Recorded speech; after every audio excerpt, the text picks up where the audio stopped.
Welcome to Lithium-ion Rocks, Season 1, Episode 8. Q1 2019 smells like 1999 teen spirit. Lithium Nirvana. 25 years ago this week, Kurt Cobain was found dead, and this podcast is a bit in homage to him, but his work has definitely inspired quite a bit of Lithium-ion Bull and Lithium-ion Rocks work over the past 2.5 years. This is our longest podcast ever, at request of some people, including Lax, John Kanalitsis. Shout out to him, who suggested he'd like to hear more banter, from Rodney and me.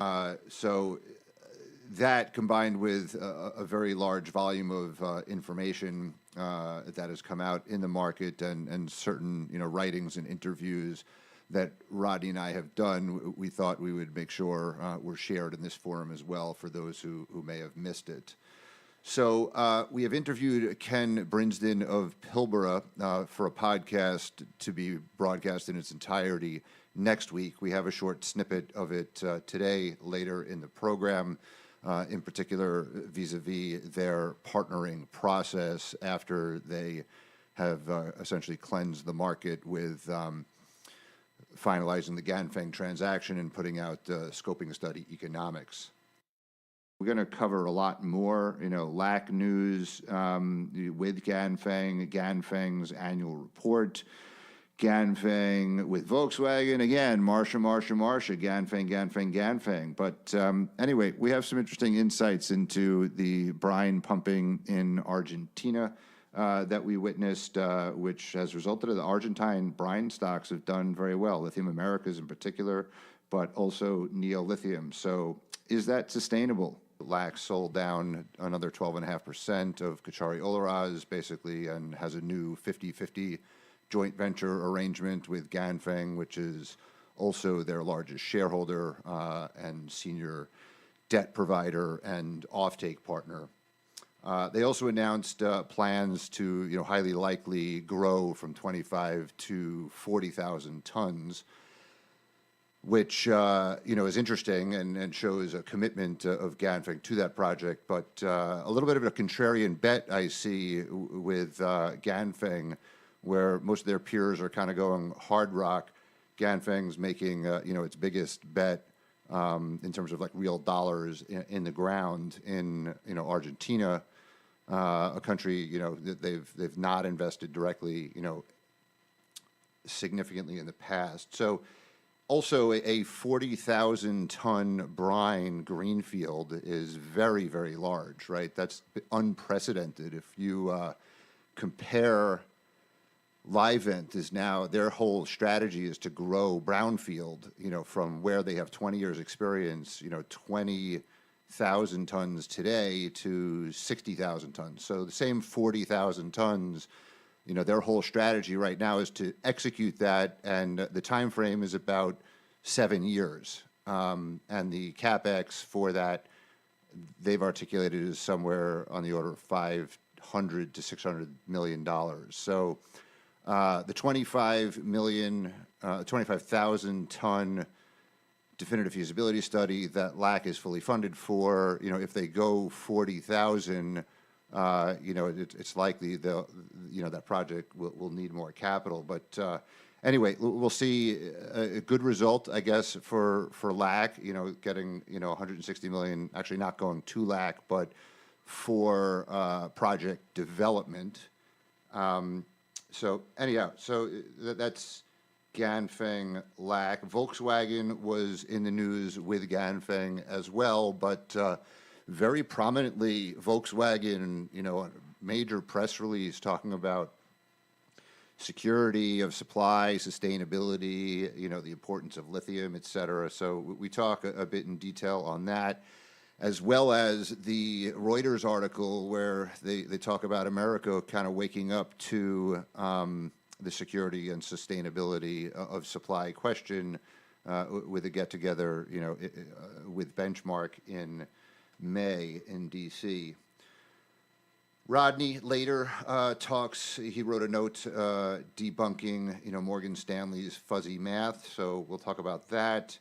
Canaccord put a big note in the market suggesting long-term, $15,000 a ton for both carbonate and hydroxide is their expectation. They also have basically been guiding us to say, 2030 is now the new 2025 because the market needs $10 billion of investment to 2025, but there will be a major inflection point there where between 2025 and 2030, another $20 billion of investment will be needed to meet the demand expectations, for lithium. So without investment now, they're suggesting a massive potential shortage, post 2025.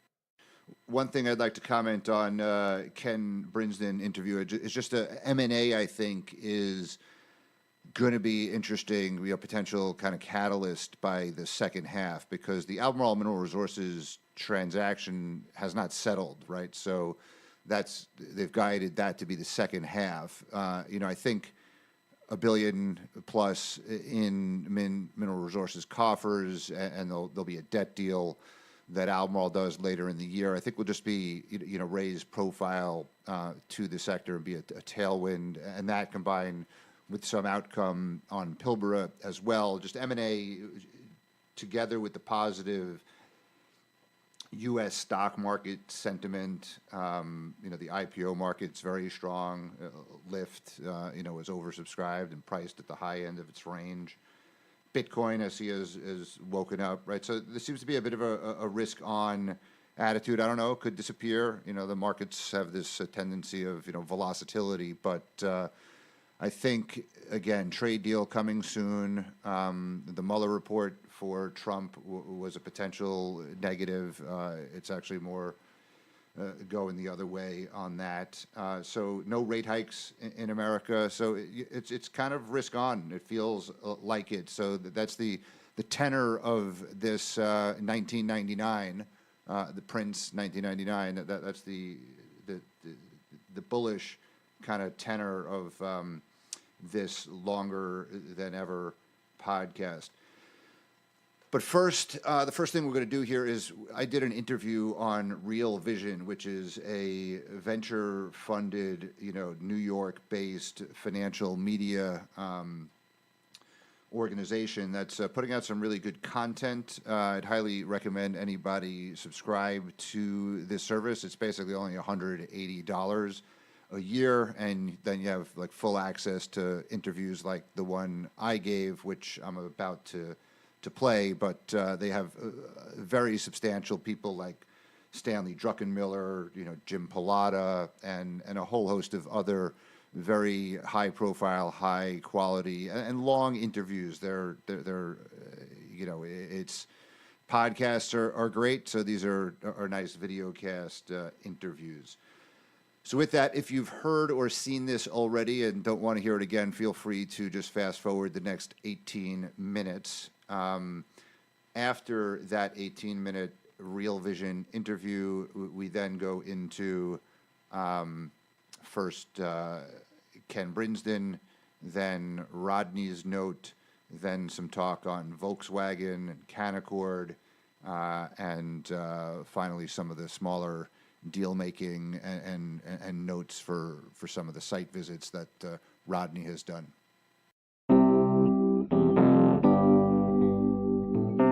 Welcome to Investment Ideas. I'm your host, Ed Harrison.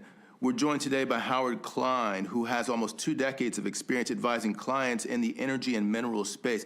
He's going to talk to us today about a very different way of investing in green energy. Howard Klein, it's very good to have you on Investment Ideas. Let's start actually with your background. We're going to talk a little bit about an industry that you're very close to. Tell me how you got involved. Yeah, we're going to talk about the lithium industry. I have been involved advising companies in the natural resource space for about 17 years, and this included, copper, gold, iron ore, even coal over the years. But about 9 years ago, when the Nissan Leaf and the Chevy Volt, what I call the first round of EVs kind of came, or hybrids came I got involved in the helping companies that are developing new mines in lithium.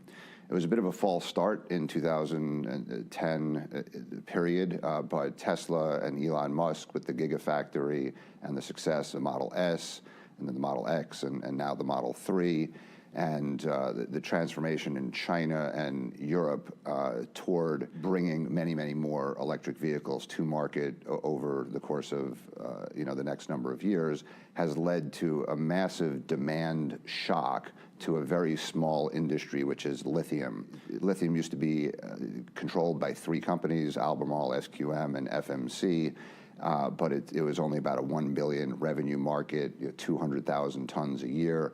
That now is forecasted to grow to about 1 million tons a year by 2025 as a result of both electric cars, but also energy storage for utilities. You spoke about Tesla first and foremost, and that's a big buzzword. But in terms of this, we're not actually going to be talking about Tesla. So why are we talking about lithium? Why is lithium, rather than Tesla, the investment idea for you? Well, Tesla is I think a great company. They make great products. I can't comment on the valuation of the stock. It's very high if you compare it to other car companies, for example. So is it a car company? I don't know. But if you go back to the 1920s, there's a massive disruption happening to the car sector, the transportation sector, and the utility sector. But if you just look at the car sector, if this were 1920, you would have a choice of 300 car companies you could invest in and maybe a half a dozen or a dozen oil companies to invest in. Over a very long period of time, the upstream fuel, the oil companies, were a better place to put your money than to try to pick which of the car companies were going to be the winners. And we ended up with, the big three. So Tesla's priced to perfection. Battery companies like Panasonic and Samsung and LG Chem, it's a very competitive business, but the margin, very substantial margins, are available in the lithium, what I call the lithium fuel for the batteries, which are feeding the cars. And because it's such a small industry that's growing, the lithium is forecast to grow 20% or so per year. That's 5 to 7 times GDP. So the investment thesis is high sustainable margins in a mega trend, which is, as we go from 2% penetration to 30% penetration, I see a 10 to 15 year mega trend or longer. And companies that are developing new deposits have significant upside, and those who are currently producing should grow 2 and 3 and 4 times over the next kind of 3, 5, 7 years. The question I have in terms of, for viewers, this is a show about 6 to 24 month time frame in terms of investment. Where would you put your money in this space over that medium term time frame? That time frame is somewhat complicated, right? Because I believe Albemarle should perform very well in that time frame because it's undervalued. Its overall EV to EBITDA rating is lower than it has been historically. So to answer your question about a 6 to 24 month time frame, I do believe we're in a period. Albemarle stock has grew from 50 or 60 to 140 around this time last year, but it's fallen back to $85. But sentiment drove theirs. When they were at $140, their EV to EBITDA multiple was something like 20, whereas historically it was more like 15 or so. So when Bitcoin went up at the end of 2017, like a whole host of, there was a lot of sentiment and risk on into commodities, into lithium, partly the Trump tax reform expectation, deregulation, and a lot of that went away in much of last year. So there was a lot of negative headwinds, which has brought Albemarle down. So I believe within this 6 to 24 month time frame, we're likely to get another price spike. It may not happen until Q4 of this year or early next year or sometime next year, but I believe another price spike is coming.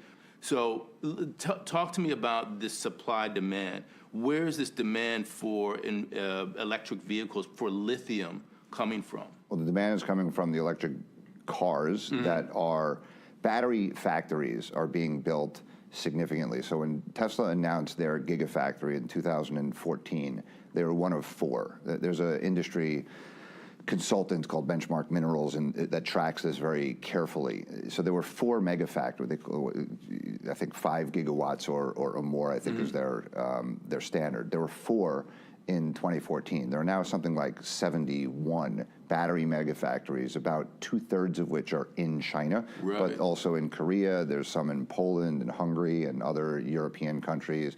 And there are some being built here. Today in the news, SK Innovation is a Korean company that is building anywhere between 1.7 to 5 gigawatt battery factory in Georgia. So batteries are driving this. These batteries are going into electric cars. So that's what's driving the demand for lithium. And it's not just about Tesla, basically, is what you're saying. It's a demand from all different sources. Yes, Tesla is a story, it's not the story. China is a story, it's not the story. And the story of China, more than anything, is pollution in urban centers. So Shanghai, Beijing, they want their citizens to breathe. Okay, fossil fuel, internal combustion engine car sales are declining in, overall car sales have declined in China, but electric cars have increased. The government is not, it's not so much about subsidies as it is regulations disincentivizing internal combustion engine car consumption so their cities can be clean. So it's not so much a climate change in China, it's pollution, but it's also industry of the future. This is part of, they realize they can't compete so much on internal combustion engine cars, so they are seeking on a global basis to compete in both batteries and electric vehicles and utility storage, et cetera. So it is government directed in China. And also Europe is a major story. So Dieselgate, right? I've said this before. Dieselgate was the Fukushima moment for the European car industry. So Fukushima meant that Germany just shut down all their nuclear plants. That was terrible for uranium. The uranium market has not, come back yet, because of that. Dieselgate diesel was the means for Europe to kind of meet their emission standards globally. And once they were caught out on that, they said, all right, forget diesel. We're now going all electric. So diesel out in Germany. Forget about diesel in Germany. That's right. And VW, who is one of the biggest car companies in the world, one of the biggest that have China business, but also was at the forefront of the Dieselgate scandal, has been the most ambitious announcing new models. And I think and they're partnering with Ford here in the U.S. A further joint venture was announced this week.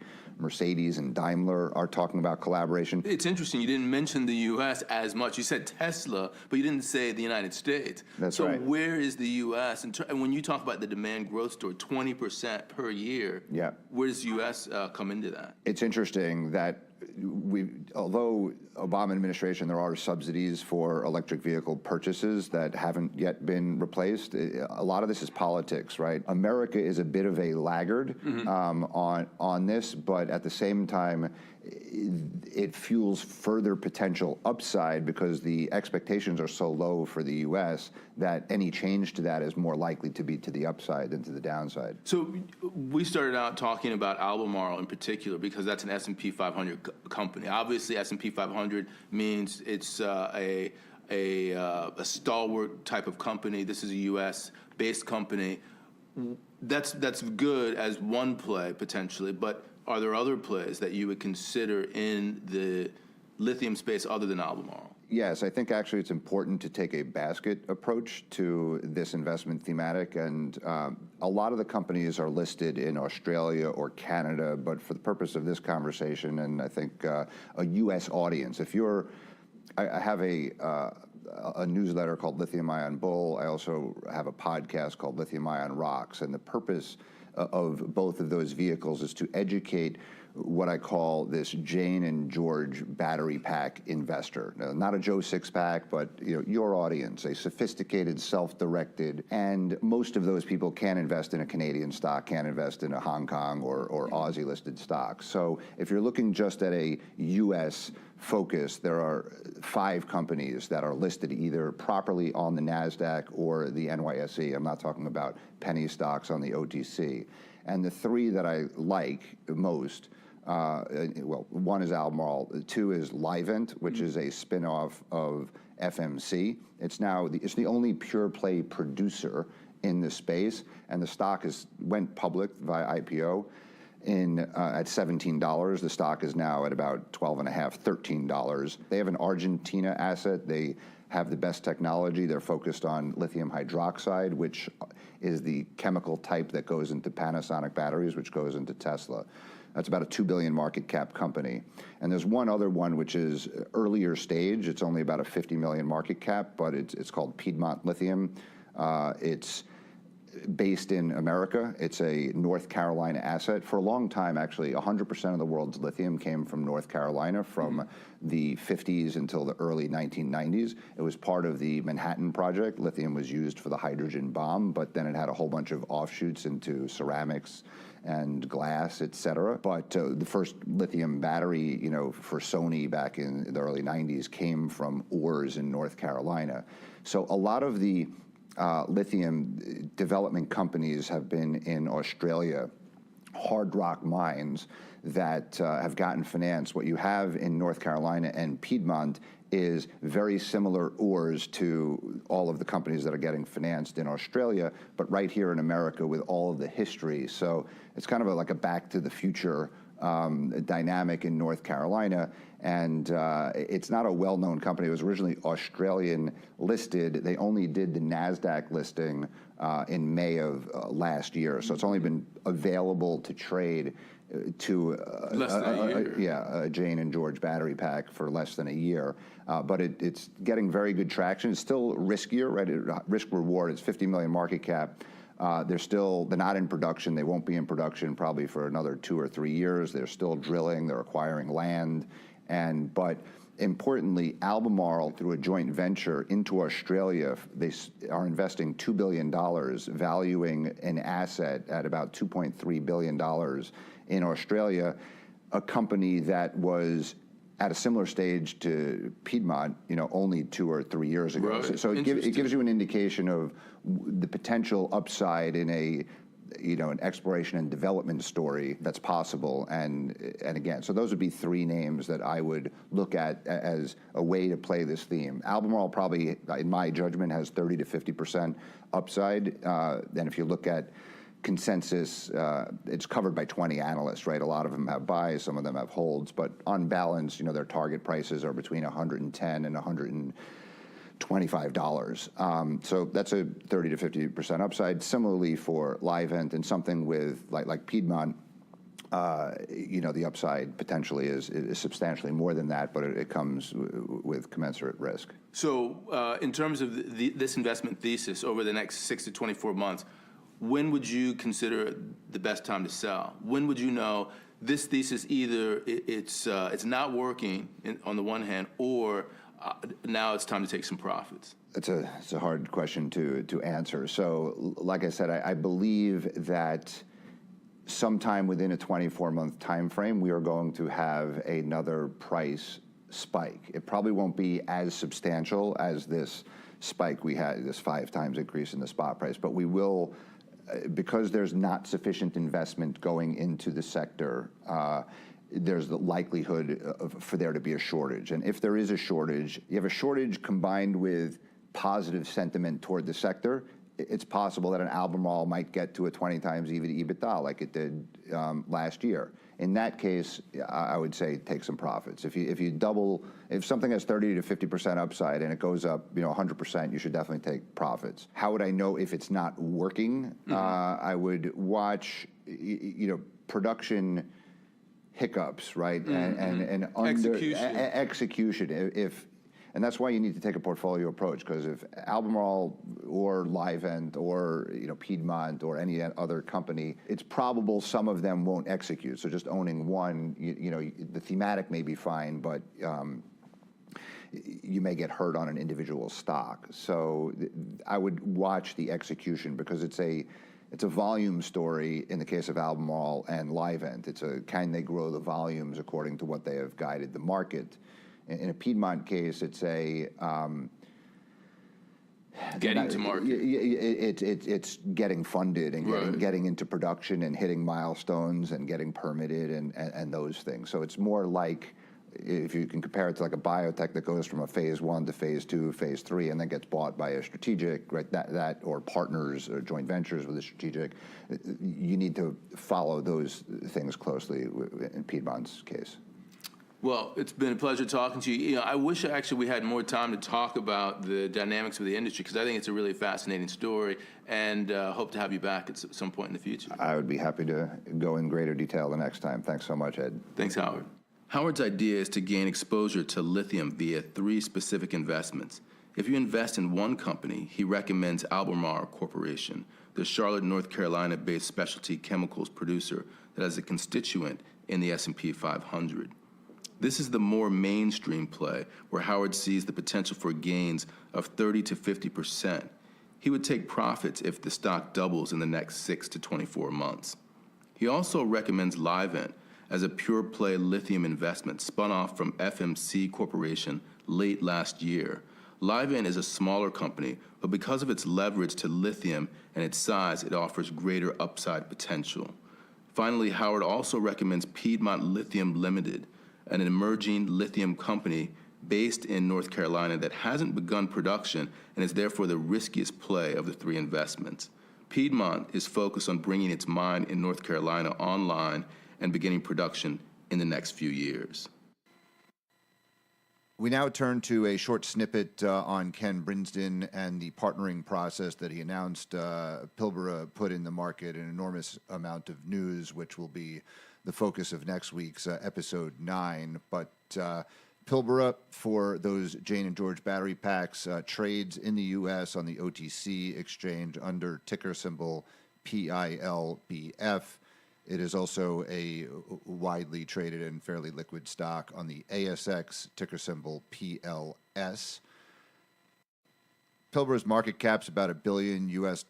It has a wide institutional following with hedge funds and mutual funds domestically and internationally. Has a fair number of sell-side analysts covering them, but also a very broad retail investor base, many of which have been with the stock since a penny. That Neil Biddle, the original founder and geologist who knew they had a very large and high-grade resource here, has made a lot of people a lot of money, and there's a very large fan base, which helps with the trading liquidity of the stock.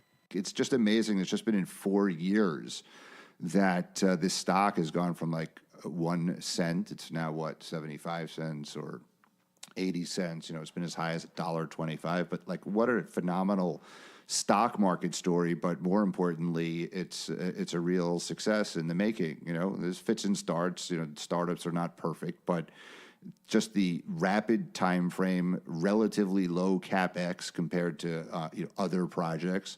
I like the company. I've talked about it, and I like their downstream strategy. I've missed that whole ride I just talked about. I completely missed. I only recently bought some shares, and that was a bit of a tell. I've been sitting on the sidelines with cash for quite some time.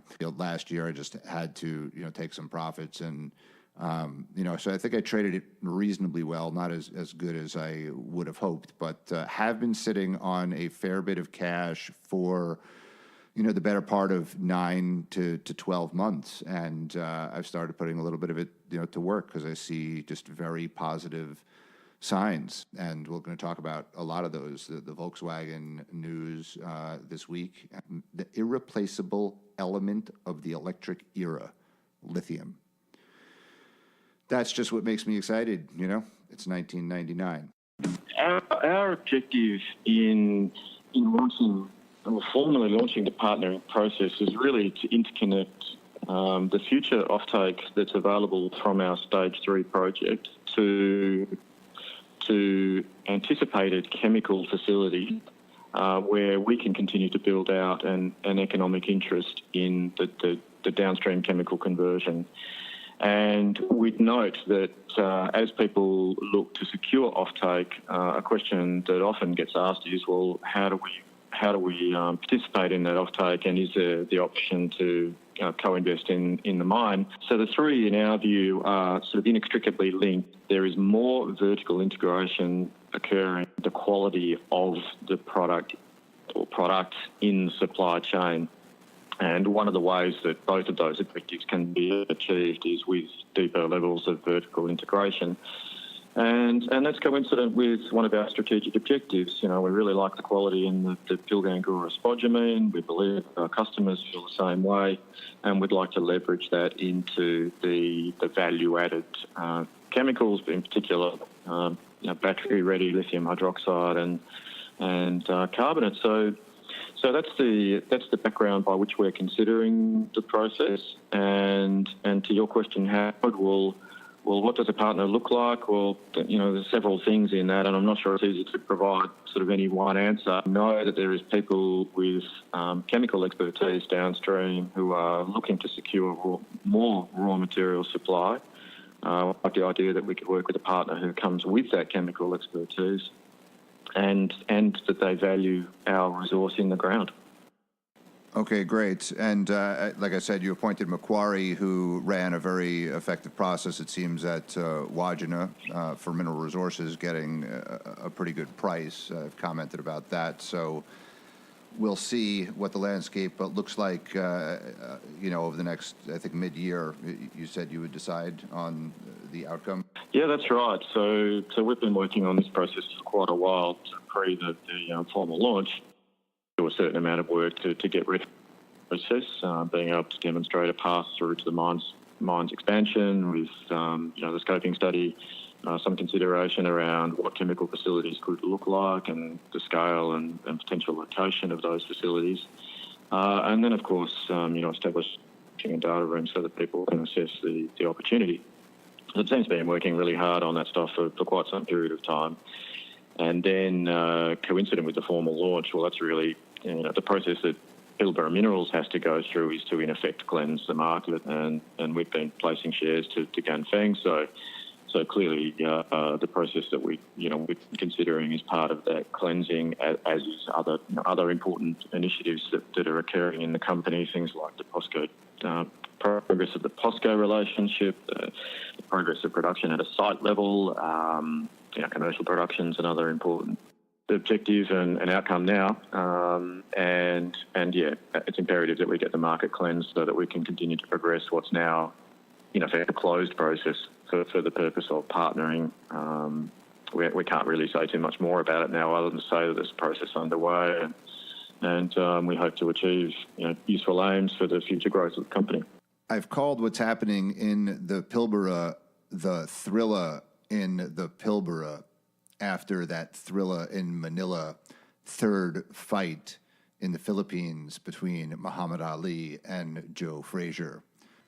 I've nicknamed Chris Ellison the greatest after Muhammad Ali, who started life as Cassius Clay in Louisville, Kentucky, a southern accent state not dissimilar from where his joint venture partner Luke Kissam came from. I had an opportunity to meet Chris Ellison. I think anytime you're doing a joint venture, you're doing a joint venture with a human, with a person. And I think to be able to talk to their leadership and them to get a chance to talk to our leadership to make sure it made sense from a culture standpoint, that they were the kind of people, quite frankly, that they want to make money and they know how to make money. And so you're always happy whenever there's an alignment of goals. I've not actually ever given Pilbara a nickname, but Joe Frazier does not immediately come to mind. But it does for another boxer from Philadelphia. Paul Graves, the CEO of Livent, was quoted in the Financial Times as saying that they are looking at acquisitions in Argentina and Australia.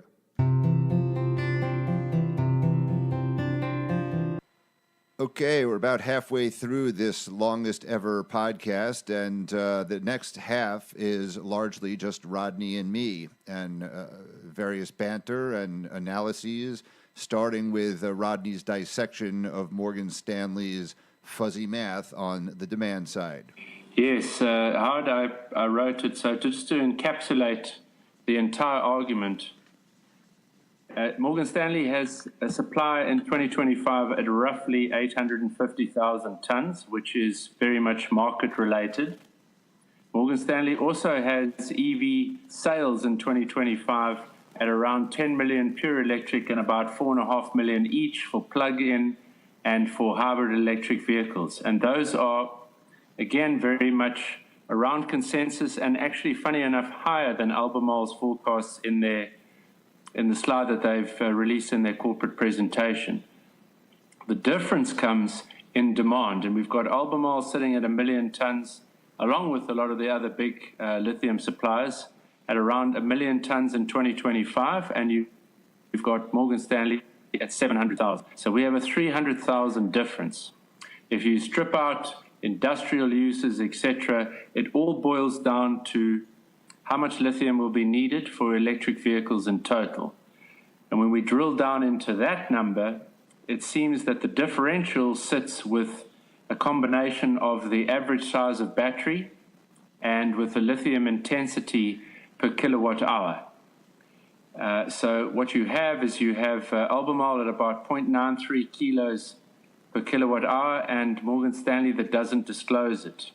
However, if you apply Albemarle's estimate of lithium intensity to Morgan Stanley's effective EV sales estimates for 2025, you actually get a much higher demand number, and you would bring the two companies together in their forecast for demand. Now, there is an argument, and Morgan Stanley would possibly raise it, about energy density, because that has been improving, and I see recently CATL has a battery that now has an energy density around 300, a count of about 300, which of course is linked to the nickel-rich cathodes. And of course, if you have higher energy density, you need less batteries per kilowatt hour, and that could be part of the fall in prices that's projected to 2025. You've got Bloomberg's New Energy Fund projecting average battery pack prices to drop from about $147 a kilowatt hour to $94 by 2024. So it would need to be determined how much of that drop is derived from simply increasing production capacity and how much of it is driven by technology improvements and energy density of batteries. But ultimately, no matter which way you look at it, it looks like the lithium intensity and average kilowatt hour of an electric vehicle estimate for Morgan Stanley is very low. And it's the rise in the average battery pack size of all EVs has been phenomenal in the last year. Some of it probably attributable to Chinese EV subsidies changing in 2018, and others being simply offsetting range anxiety, etc., and dropping prices. But I look forward to them possibly readdressing and looking at their numbers and possibly restating those, because ultimately demand of 700,000 tons is well below the expected supply of 850, and therefore those two lines cross around an OPEX cost of around $7,000 a ton, which then gives you their low price forecast. So if they were to readdress their numbers and possibly increase the lithium intensity per kilowatt hour and average battery pack size and move it out to 850, you would then see a balanced market in their model, and then you would see a likely forecast and price around the marginal producer at $10,000, $12,000 a ton. And then, of course, you need to give an allocation for cost of capital, etc., for building the plant above operating costs. So that's the main gist of the argument. And, we've seen recently Canaccord in their latest note, I see that they've increased their lithium intensity expectation to 2025 up to 0.9 of a kilo. So a lot of the market consensus clusters around 0.8 to 1 kilo per kilowatt hour. And then you have, as I say, this Morgan Stanley outliers. So that's what I've picked up. It's the only difference that there is, and hopefully they will acknowledge that given lower prices, we're likely to see bigger battery packs in the future, and that's definitely what you're seeing in the data coming out. So the bottom line is Morgan Stanley is outlier conservative on the demand side. In terms of lithium intensity, per kilowatt hour. So how much lithium is in a battery? We've talked a lot about the air supply, Morgan Stanley. This is all a demand argument, and they're outlier kind of on both. Let's talk about Argentina, in particular, Lithium Americas and Ganfeng, as well as, Neo-Lithium commentary on their site visit. With respect to the Neo-Lithium site visit, obviously an asset that we like. It falls within the three brines that I think will be funded this year: Neo-Lithium, Lithium Power, and Sal de Vida, the balance of the deposit sitting with Galaxy. Obviously, those are moving at different paces. Lithium Power has completed a definitive feasibility study and got a live pricing on its capex, so also advancing well.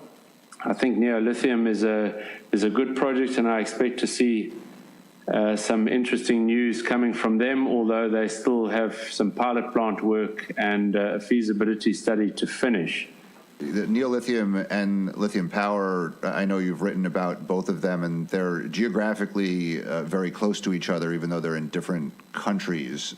So there's some similarity to that deposit. But Neo-Lithium stock is like doubled since the beginning of the year. Lithium Power's is kind of just sitting there. So I'm just wondering if, on a relative basis, might we see some interest in Lithium Power? On the back of the enthusiasm for not only Neo-Lithium, but Lithium Americas and some of the other Argentine brines.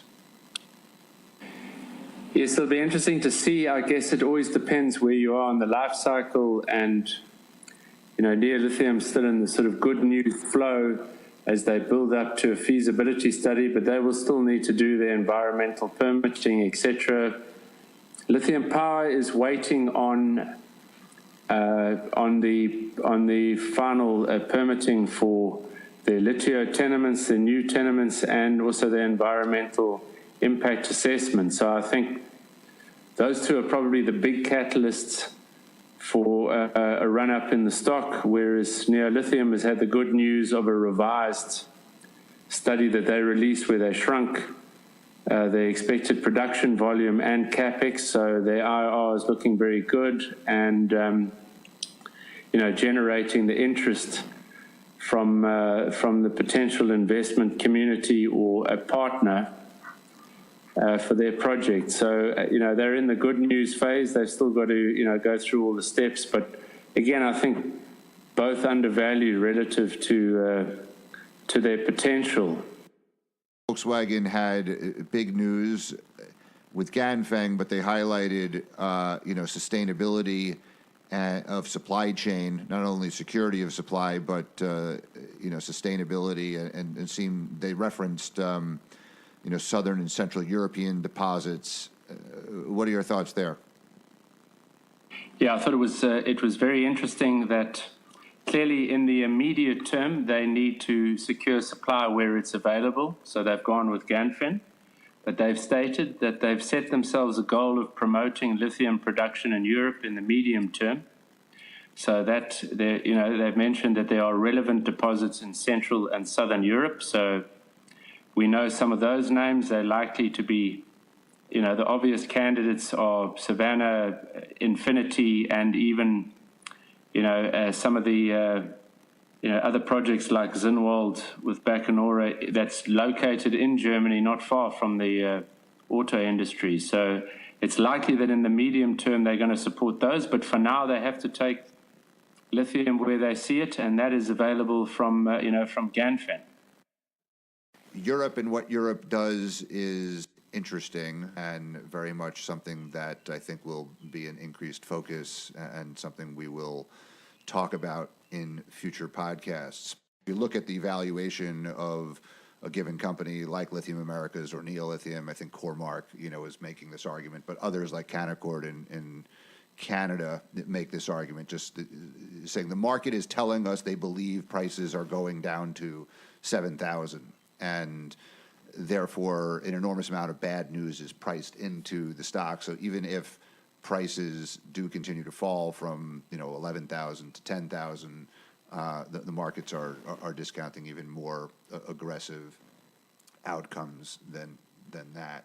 But I want to ask you on the capital intensity question, Rodney. The Canaccord put out a note with a long-term, from 2027, carbonate and hydroxide flat at 15,000. I mean, no premium, for either of them.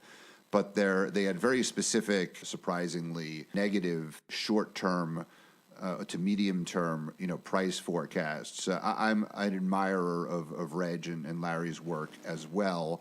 Just too complex. They have this this graphic I tweeted about, which has all the various factors that go into forecasting pricing, which show how complicated it is. And then they published, very precise numbers. I think those precise numbers are significant influence. I mean, Canaccord, unlike Cormark and a few other, wholly, Canada-focused investment banks. I mean, Canaccord has representation in Australia, in London, and in Toronto. I have analysts in all those locations. They're have been the biggest funder of lithium projects, over the last, 5 or longer years. So they really know this market well. They have been supportive and are constructive. No tsunami of supply and other type of characterizations there. But I do believe they represent a lot of prospective lithium suppliers. So the supply in their models may be a little bit optimistic. In their defense, they do caveat it heavily with some good work showing how supply has disappointed in the past, and they do handicap production of hard rock production versus conversion capacity. They're well aware of the pitfalls. Those are always highlighted, and always enjoying seeing the graphics from Tara Berry and Orocobre about, forecasted expected supply to come on stream and actual. And so they always give a good insight, and a realistic insight, even in spite of all of the hard rock coming online. If you look at, at Orocobre's forecast, that, they were conservative for this year, and it looks like they're going to be spot on again. Look at the announcement of Pilbara. They are delaying stage 2. They're talking about September 2020, but I would say realistically, stage 2 is now off the table until 2021, in my opinion. Stage 1 have a few hiccups of its own. We've chatted to Ken about that. The big question is Wodgina. I'm a little bit less worried than about Wodgina. Albemarle, I just think, will be disciplined. And also this whole argument, the Ganfeng Volkswagen MOU, right? It's long-term, right? What Ken told us, it's long-term. So any supply coming from Wodgina, from Albemarle, is by definition going to be very short-term. If you look at the response lately, in fact, if anything, the carbonate price in China went up the last couple of weeks. The market has shown quite a lot of discipline. Albemarle has moved out 3,500 tons from Q1 out to the rest of the year. SQM has been quite cautious in its approach to ramping up production. Conversation with Ken, and I asked him the question, is it the material or is it the converter that, that creates the magic to produce a battery grade material? And he said it's a bit of both. If sub 6% is falling short of creating battery grade material, and that market isn't particularly buoyant in the technical grade market, then for how much longer can sub 6% find a home if the bottom's going to fall out in the technical grade price as time goes on? And as you have good quality long-term supply from companies like Pilbara and Altura, and also Wodgina, right? This Pilbara region is good quality ore with big, long, sustainable mines. On the hard rock side, and comments from VW and the sustainability and the proximity, you wrote a note on Piedmont, and you've also visited Ioneer, which had news. So why don't you talk a little bit about those? Yeah, the Piedmont note, if anyone is interested out there listening, it's published on our libel.com website. How does it articles? Yeah, just visit www.libull.com. Actually, thanks for plugging that, Rodney. We do have a revamped website and branding, and so all of Rodney's articles, all of my articles, all the podcasts, all the interviews that we've done are now in we're very excited about. You found in Cape Town Josie Ray. Thank you, Rodney, absolute genius, millennial, who has very quickly helped us step up the Lithium-ion rocks, Lithium-ion bull game. Dragged us into. She's dragged us kicking and streaming into the 21st century. That's right. The Jetsons' future, fueled by Flintstone mines and brines. So on the Ioneer front. They recently released an update on the sulfuric acid plant. That's a contract awarded to SNC, Lavalin, and DuPont, and had a very impressive $60 million cut in the capex from about 173 to 111. And again, impressive. Companies doing the provision of that. And, there's potential for that to be separately funded, but it went from a turnkey solution to a built for purpose. So, that was very good news for the capex of Ioneer. That shaved 60 million off, and they're expecting more capex reductions as they progress towards finishing their DFS. And that's, another company that we enjoyed visiting. I'm busy with a note on that, but certainly as they get to their DFS and given the strength of their management and board, some pioneers there, James Callaway, who was one of the founders of Orocobre, their first Greenfield's Brine project to be developed in 20 years, which takes some doing. Obviously, it's had its moments, but they are progressing, and stage 2 coming up for them. I look forward to finishing that note and sharing it with everyone. Well, I think this is very relevant in context because there was also that article from Reuters talking about the upcoming benchmark event in D.C. It seems like there's a powerful response happening in the U.S. to this security of supply and recognition of China's very significant, being ahead in focusing on this. So companies like Piedmont, which you wrote about, Ioneer, and Thacker Pass at LAC, Standard Lithium, and also the Salton Sea were referenced in that article. I've written about young Americans before, and also talked about in terms of ice cream flavors. My preference for plain vanilla. Ioneer I've called cookies and cream, and boron and lithium. That's another good flavor.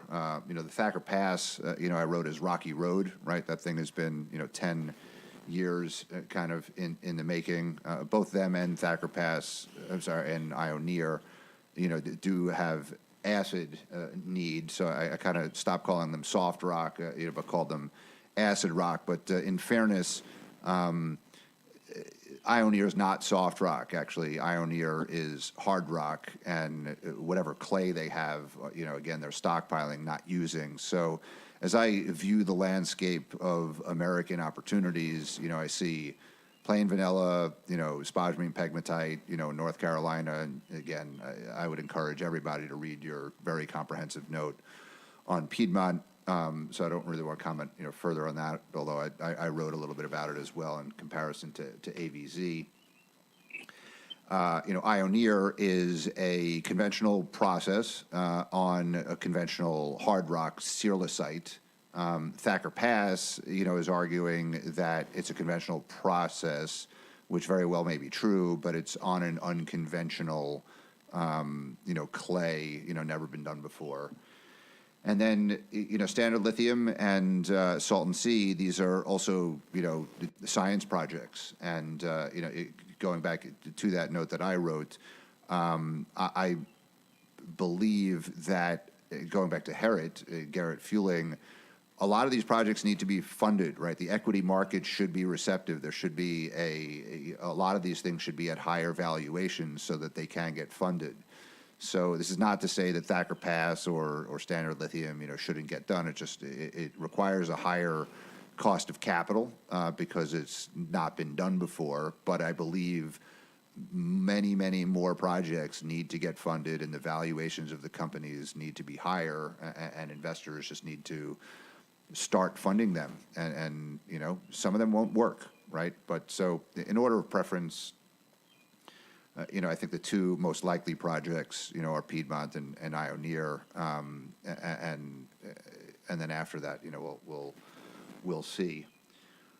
I think Howard, the reality is, if you look at the current logistics map of how the EV supply chain, from a pure supply risk perspective, you can't continue to maintain what's going on, and so it's a good initiative what's going on in Washington, because you've got, if you look in the case of hard rock, of spodumene concentrate, it gets mined one place, it gets shipped half the way across the world to be processed into a chemical, then shipped from there to a cathode plant, then shipped from there to a cell/battery pack, and then finally to the EV manufacturing facility. So in order to, if you think about it, if a lot of those functions are located in different countries, at any one point, if there is any restriction, export tax, export ban, shortage, etc., it throws out the entire, it throws you out in the, of the loop if you are the EV manufacturer. So, and also just as a country. So it makes sense that you start to have vertically integrated, complete supply chains, not just the hard rock to hydroxide, but also the cathode, the cell, etc., and the EV manufacturing facility.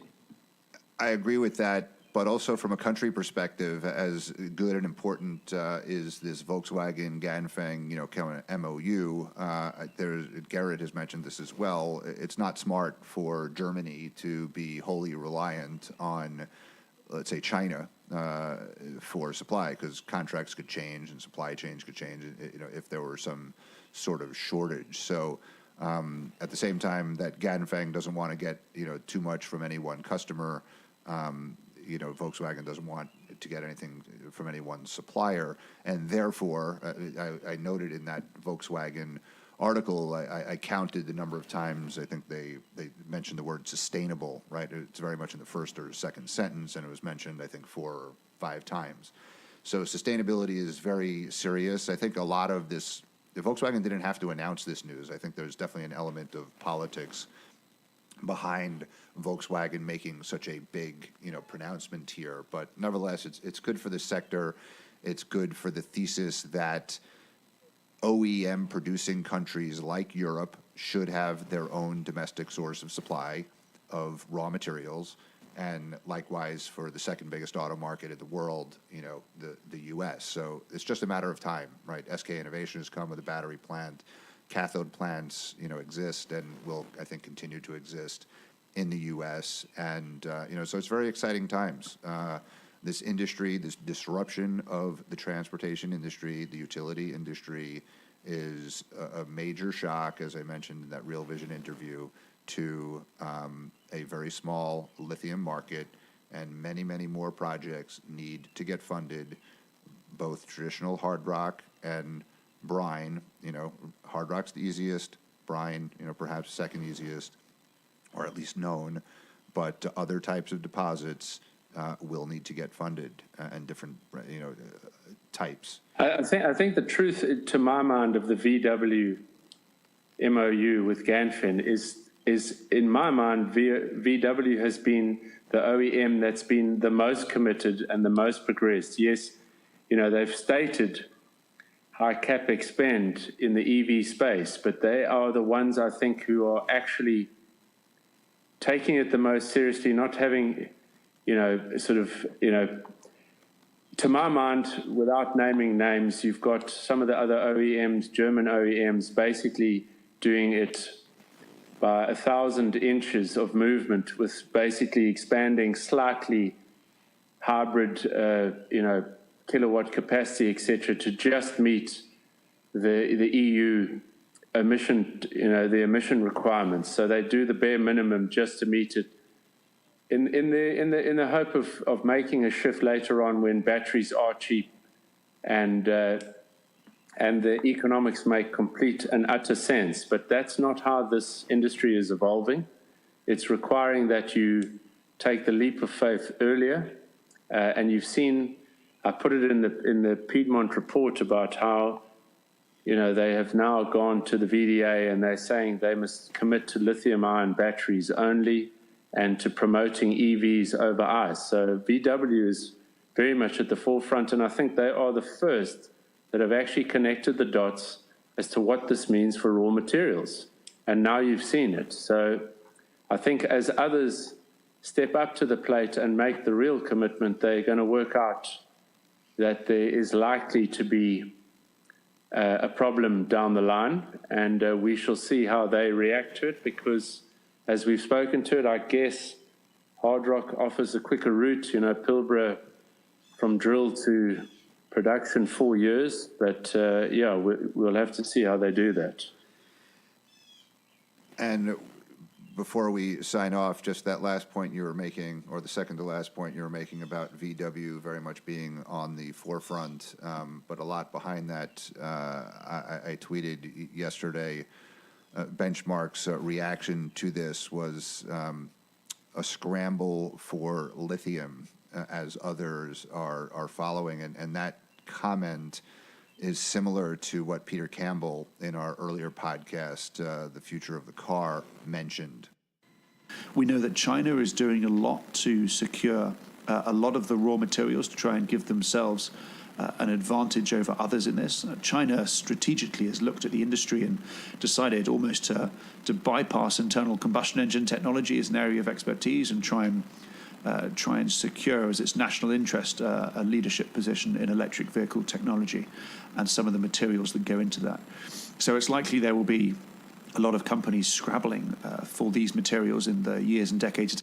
Yes, a scramble for raw materials in which the United States is a bystander, according to Simon Moores of Benchmark Minerals' great testimony to Senator Murkowski and Senator Manchin at the U.S. Senate. Benchmark Minerals popularized the battery arms race, and now the scramble for lithium. Well, I think there's more dirt being turned where, battery plants are being built. So now the supply chain is moving to front and center in terms of how you're going to, meet the raw materials demand. But it's interesting where you look at the price of cobalt and you look at the price of lithium. I think if I were an OEM, I would be certainly, looking to tie in both at these levels. The Volkswagen PR offensive for this deal with Ganfeng was very impressive, and I feel compelled to quote directly from some of the language there. So first and foremost, lithium, the title, lithium, the irreplaceable element of the era with a backdrop of a hard rock mine. Lithium is the most important raw material. It makes a decisive contribution to implementing Volkswagen's ambitious group goal of launching the largest e-offensive in the automotive industry and has projected 22 million e-vehicles worldwide by 2028. Volkswagen is pressing ahead with the fundamental system change in individual mobility and is consistently focusing on electric drives. Lithium will, in the near future, be one of the most sought-after raw materials on Earth. Cobalt, on the other hand, the percentage of this raw material is to be reduced from its present 12 to 14% within the next 3 to 5 years, and Volkswagen is working on further development of cobalt-free batteries. Mining is considered the future-proof solution both commercially and in terms of sustainability. Lithium extracted from mining for the future relevant intermediate product lithium hydroxide is commercially more attractive, more stable to extract, easier to scale, and generally more sustainable. Australia is the leader. Stable political system, high degree of transparency, and ambitious environmental standards. Lithium extracted from ore is more suitable for batteries of the next generation. As part of our partnership with Quantum Scope, Volkswagen aims to start small-scale production of solid cells by 2025. We are focusing on lithium from the mining industry because this form of extraction means more stable prices, guaranteed capacities, and transparent sustainability. Volkswagen is committed to sustainability initiatives such as the Responsible Minerals Initiative and the World Economic Forum's Global Battery Alliance. Volkswagen has also set itself a goal of promoting lithium production in Europe in the medium term. There are relevant deposits in Central and Southern Europe, for example. Thing we haven't spoken about, Howard, is the Bloomberg article about lithium batteries are here to stay, sunk costs, and the preferred technology. And again, you know, it's been a 20-year overnight success, lithium-ion batteries. So, as you say, with an abundance of lithium, it is a positive because it can meet, you know, the future demand when we live in a world where the vast majority of cars that are sold are electric. Last point, because I did forget to mention it, a meaningful deal was Sigma with Mitsui and their $30 million prepay. There's going to be a conference call for that next week. This fits in, again, with the hard rock in OEM jurisdictions, you know, mentality. As I understand, Sigma is a good project, you know, low cost, you know, spodumene, you know, high grade. Looking forward to their, I think, definitive feasibility study and construction decision. But you know, a $30 million prepay, you know, non-dilutive, you know, with a major Japanese player, Mitsui, who is also, as I understand it, very involved with, you know, Vale, you know, on the nickel side in Brazil. Well, there is one other deal we didn't speak about as well, which was Desert Line with the offtake with BASF. Yeah, that's right. I haven't. So that was an interesting one in my backyard in Namibia. So well done to those guys. And also, you know, impressive to see BASF stepping up.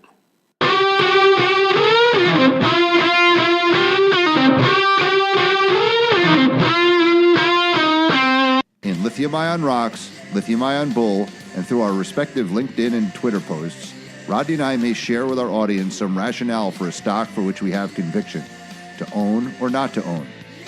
If you agree or disagree with and act on or against the rationale of anything said or written in this or any other Lithium-ion Rocks or Lithium-ion Bull, that's your free choice. But to be clear, what you are listening to or reading is not investment advice and may not be unbiased. It should not be construed as an investment recommendation to buy or sell any security. Rodney and I are not registered investment advisors nor broker-dealers. Please visit libull.com for further disclaimers.